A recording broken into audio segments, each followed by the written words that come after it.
유럽 도시 기행 1. 유시민. 아름다운 사람들. 이스탄불. 단색에 가려진 무지개. 돌마바흐체 궁전. 명품을 버리고 짝퉁을 택하다. 이스탄불 여행 두 번째 날은 구시가지 외곽과 골든혼, 보스포루스 해협에 있는 명소를 탐방했다. 버스와 트램, 지하철, 유람선 등 다양한 교통수단을 활용해 돌마바흐체 궁전, 갈라타 다리, 시르케지 기차역, 해협 유람선, 위스키다르 등을 돌아보았다. 트램, 도로 위에 깔린 레일 위를 주행하는 노면 전차. 소설가 오르한 파묵이 한탄한 이유를 알 것 같았다. 파묵은 이스탄불에서 태어나고 자랐으며 자서전 제목을 이스탄불, 도시와 기억이라 지었을 정도로 이 도시를 사랑했다. 그러나 터키 정부와 이스탄불 시 당국은 여행자들이 파묵을 만나지 못하게 하는 것 같았다. 우리가 이스탄불에 가기 얼마 전 구시가에서 폭탄 테러가 일어났다. 전쟁터에서도 포탄이 한번 떨어진 자리에는 또 떨어지지 않는다는 군대 속담을 들먹이면서 비행기에 올랐다. 다녀온 직후에는 이스탄불 공항에서 폭탄이 터졌다. 이스탄불이 안전하지 않다고 해서 터키 사람 가이드 M을 고용했다. 그런데 M은 탁심 광장 근처 뒷골목 어디에나 있다는 파묵 하우스를 끝내 보여주지 않았다. 어떤 날은 휴강일이라 했고 다른 날은 동선이 맞지 않는다고 했다. 시종일관 진지하고 성실하게 우리를 안내했던 M이 그렇게까지 하는 것을 보니 그곳에 고객을 데려가지 말라는 당국의 지시가 있었던 게 아닌지 의심이 들었다. 이스탄불은 모든 것이 낡고 한적하고 텅 빈 흑백의 단조로운 도시로 바뀌었으며 거리에서 그리스어, 아르메니아어, 이탈리아어, 프랑스어, 영어, 히브리어가 사라졌다. 파묵은 자서전에 이렇게 쓴 대가를 치르는 것 같았다. 이스탄불이 단색의 도시로 변한 데는 두 가지 이유가 있다. 첫째는 오스만 제국이 해체되어 제국의 수도 지위를 잃은 것. 둘째는 터키인이 아닌 주민들이 도시를 떠난 것이다. 보스포루스 해협 유럽 사이드에 있는 돌마바르체 궁전은 제국이 무너진 이유를 몸으로 증언하고 있었다. 1856년 완공한 이 궁전은 길이 500m에 연회장이 43개, 방은 285개나 될 정도로 규모가 크다. 술탄들은 그 뒤에도 칠하한 궁전과 이일드주 궁전, 여름 별장 베이베르 베이 궁전 등을 신축했다. 제국의 힘과 술탄의 권위를 내보이려 했던 궁전 신축은 제국의 품계를 오히려 재촉했다. 유럽 열강이 교육과 과학 기술을 진흥하고 신무기를 갖춘 상비군을 양성했던 시기에 엉뚱하게도 생산적 기능이 하나도 없는 궁전 신축에 에너지를 소모했기 때문이다. 술탄들이 산업을 진행하려는 노력을 전혀 하지 않았던 것은 아니다. 골든혼에 다리를 놓았고 철도망을 유럽 대륙과 연결했으며 전화와 전기를 비롯한 선진 기술과 설비를 도입했다. 1845년 만든 갈라타 다리는 구시가의 에미네니와 골든혼 건너편 신시가의 카라카이를 연결했다. 원래 있던 다리를 골든혼 상류로 옮기고 1990년대에 새로 만든 갈라타 다리는 관광 명소가 되었다. 아래층은 카페와 레스토랑이고 위로는 자동차와 트램이 다닌다. 다리 난간에는 고등어와 정어 새끼를 낚으며 잔 손맛을 보는 낚시꾼이 북적였다.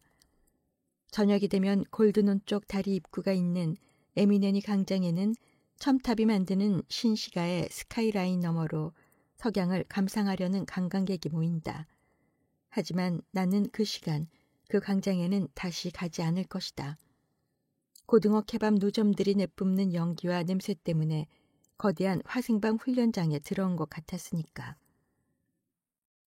구시가의 시르케지 트램역 옆에 있는 기차역도 오스만 제국 근대화의 흔적이다. 1883년 10월 4일 파리에서 출발한 첫 오리엔트 특급 열차가 미넨, 빈, 부다페스트, 부크레슈티를 거쳐 이스탄불까지 사흘 동안 2,700km를 달렸다.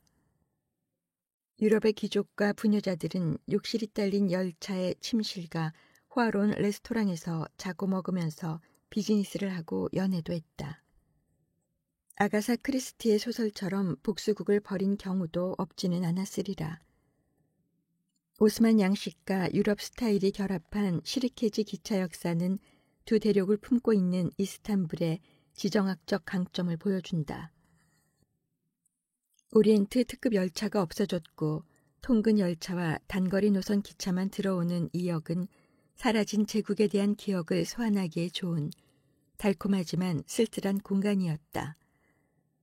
가득 찬 정원이라는 이름처럼 진귀한 물건이 가득한 돌마바흐츠 궁전은 트램으로 수월하게 갈 수 있었다. 토프카프 궁전과 쌍벽을 이룬다고 하지만 둘은 모든 면에서 대조적이었다. 투박하고 검소한 토프카프 궁전은 제국의 탄생을 증언하는 반면 화려한 돌마바흐츠 궁전은 기울어가던 제국의 황제가 느꼈던 불안과 열등감을 보여준다. 혼자 한국어를 익혔다는 M은 나와 같은 생각을 달리 표현했다. 토프카프 궁전에 가면 기분이 좋아요. 여기 오면 안 그래요. 힘이 없어요. 외국인이 봐도 그런데 조국을 사랑하는 젊은이가 왜 그렇지 않겠는가. 돌마바흐체 궁전은 베르사유 궁전의 짝퉁이었다. 외벽만 대리석을 쓰고 집은 나무로 지었는데 목재 표면을 절묘하게 처리해 전체가 대리석 건물처럼 보이게 했다. 장식과 집기에 금 14톤과 은 40톤을 썼다는 실내 공간에는 크리스털 계단, 거대한 샹들리에, 곰가죽, 나폴레옹의 피아노를 비롯해 각국 황제들이 보낸 갖가지 집들이 선물을 전시하고 있었다. 공간 배치도 베르사유 궁전과 비슷했다. 금으로 도배한 벽, 붉은 크리스탈로 장식한 벽난로, 술탄 전용 목욕탕, 복도벽에 걸린 술탄들의 초상화, 남자만 들어올 수 있었던 대형 연회장, 4명의 왕비들이 살았던 하렘까지 차례로 구경했지만 특별한 감동은 느끼지 못했다. 불에 취약한 목조 건물이라 부엌이 없다는 점이 특이했다. 술탄 일가와 종사자들이 먹은 음식은 다른 데서 만들어 왔다는 뜻이다. 고귀한 신분과 식은 밥, 돌마바흐체 스타일의 기묘한 불협화음이었다. 케밥, 감자요리, 그리고 생선구이. 이스탄불 음식은 먹을만 했지만 밥 먹는 일이 수월하지는 않았다. 지나치게 적극적으로 사람을 붙드는 식당이 많아서였다. 나는 평소 호객하는 식당은 절대 가지 않지만 이스탄불에서는 어쩔 수가 없었다. 호텔을 드나들 때마다 지나는 길목에 있는 생선 요리 전문 식당 남자가 첫날 저녁에 팔을 붙들었다. 일단 피하고 보자는 생각에 밥을 이미 먹었다고 했더니 선선히 놓아주면서 말했다. 내일 와.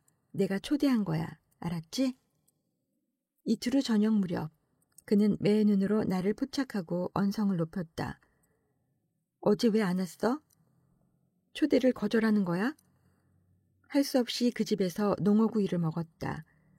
그 식당을 자신의 영역으로 가나라는 고양이가 빤히 바라보기에 생선살을 조금 뜯어주었다. 녀석이 얼른 먹고서 후다닥 나가기에 예의 바른 고양이라고 생각했다. 그런데 조금 후에 친구를 하나 데리고 와서 두 녀석이 또 빤히 나를 쳐다보는 게 아닌가. 이 집은 고양이도 주인만큼 공격적이군. 맛은 괜찮았지만 기분이 썩 좋지는 않았다. 식당만 공격적으로 호객하는 게 아니었다.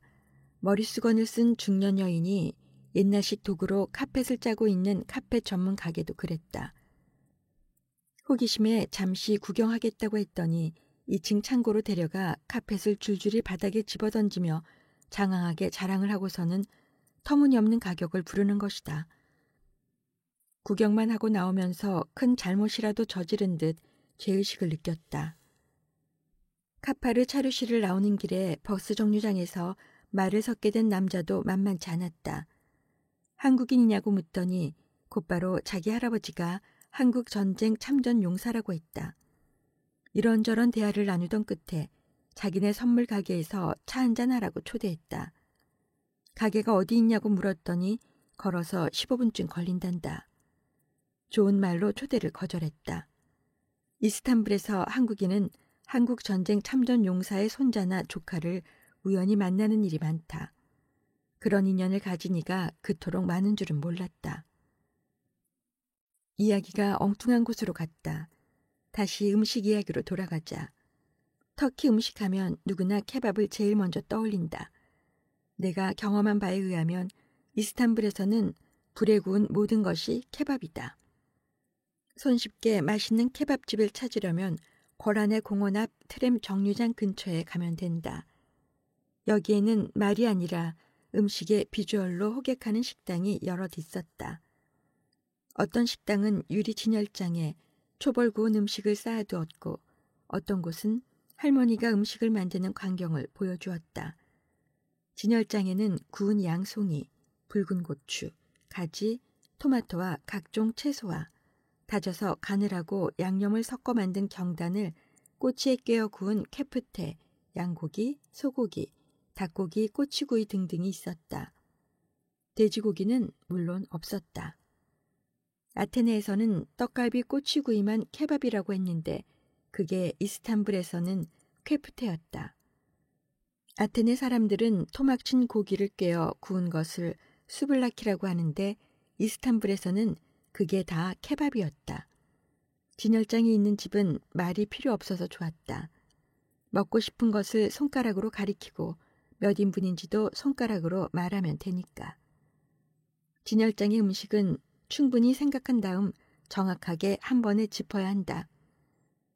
손가락을 함부로 움직이면서 대충 가리켰다가는 지나치게 많은 음식을 받아들 위험이 있기 때문이다. 어떤 식당에 눈이 지나치게 밝은 직원은 내 손가락 끝이 한 번이라도 향했던 것을 다 가져다 주었다. 구시가 한복판 트램 정류장 바로 옆에 한국 관광객이 많이들 찾는 케밥집이 있다. 어느 방송국의 여행 예능 프로그램에 나와서 그렇게 되었다고 한다. 오코에 술탄이라는 엄청난 단어가 든 이 식당은 쾌프테 한 가지만 판다. 가성비가 괜찮았지만 맛이 최상급이라고 하기에는 부족했다. 손님이 붐비는 집에서는 분실 사고나 절도 사고가 나는 법. 내부벽에 이런 안내문이 붙어 있었다. 기중품은 손님 스스로 잘 챙기세요. 주인 100. 문장을 엉뚱하게 번역하고서는 고객의 품위 있는 행동을 촉구하는 철학적 문장으로 잠시 오해했던 내 머리를 남몰래 쥐어박았다. 이스탄불에서 경험한 최고의 케밥집은 탁심 광장에서 이스티클랄 거리로 들어서는 초입 왼편에 있었다. 비슷비슷하게 생긴 케밥 문점이 여럿 있었는데 오코도 다 비슷한 케밥 땡땡땡땡이었다. 양고기와 닭고기 케밥 3인분에 채소 샐러드와 고수잎, 매운 향이 나는 보라색 양파, 곱삶은 보리밥과 바람빵을 곁들여 먹고 음료도 석 잔을 마셨다. 그런데도 음식값이 한국 돈으로 5만 원이 채 되지 않았고 맛은 별 5개를 줄만 했다.